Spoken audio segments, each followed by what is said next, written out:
Good morning, children.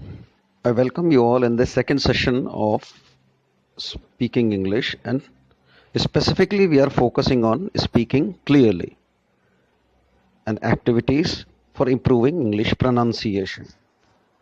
Because, children, see, pronunciation is very, very important to help us speak more clearly. Now, this entire session or entire presentation is dedicated towards the key component of spoken English, which is stress, right? And the various techniques and activities with which we can improve our pronunciation or spoken English. Now, this diagram clearly brings forth the various elements of pronunciation or clear communication, right?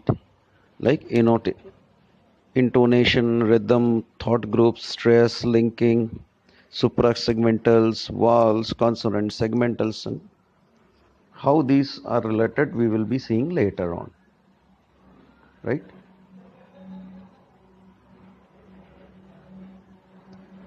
Then we saw these points that we should follow some basic rules which were there. Then we should emphasize on comprehensibility, right? And that means everyone is having his basic accent. So let us not just focus on sounding like a native speaker. Means we should not copy anybody's accent. Rather, we should maintain our original accent. Right? We should maintain our original accent.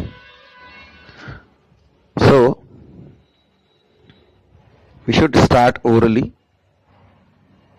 whenever possible, because it's not a good habit that to begin with a written first,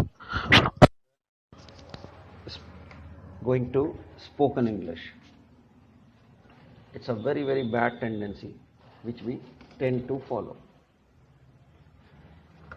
But now it's the time for change. Now it's the time for change. That whenever we get, okay, that is what most of the teachers practice in their classes. That firstly, they made you read the chapter, and then explanation is being done. Right? Okay. The golden words of pronunciation: trust your ears, not your eyes. And then we saw how do we pronounce A in English in words like grey, black, mustard, auburn, about, or any. Right? Now, today we shall be dealing with why should we focus on stress, rhythm, and how we group words together. Right? Now see, children, everyone regardless of language background benefits from these skills. For native English speakers, stress is key to meaning. It's what we listen for to know what's important and what to focus on. Now, whenever we speak English, we focus on some words. Right? You are a good boy. My focus was on good. Right? That is what I wanted to highlight. Now, speakers can make mistakes with individual sounds.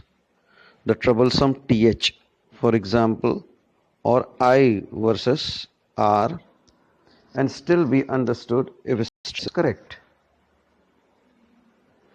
So, let us take a look at stress in English. Syllable time versus stress timed. Many languages are syllable timed. Every syllable gets more or less the same stress or emphasis. Education. Right? Education. This is how we pronounce education. Papa. But not English, as English is a stress timed language. The rhythm is based on stress words and syllables, not all the syllables. In other words, the beat is based on the words or syllables which are stressed. That is, our beat, the flow of words, it depends on the stress words, right? It depends on the stress words. Suppose we wish to ask anybody as to where is he going, what we will say, where are you going? Where are you going? Now our stress is entirely on going or where.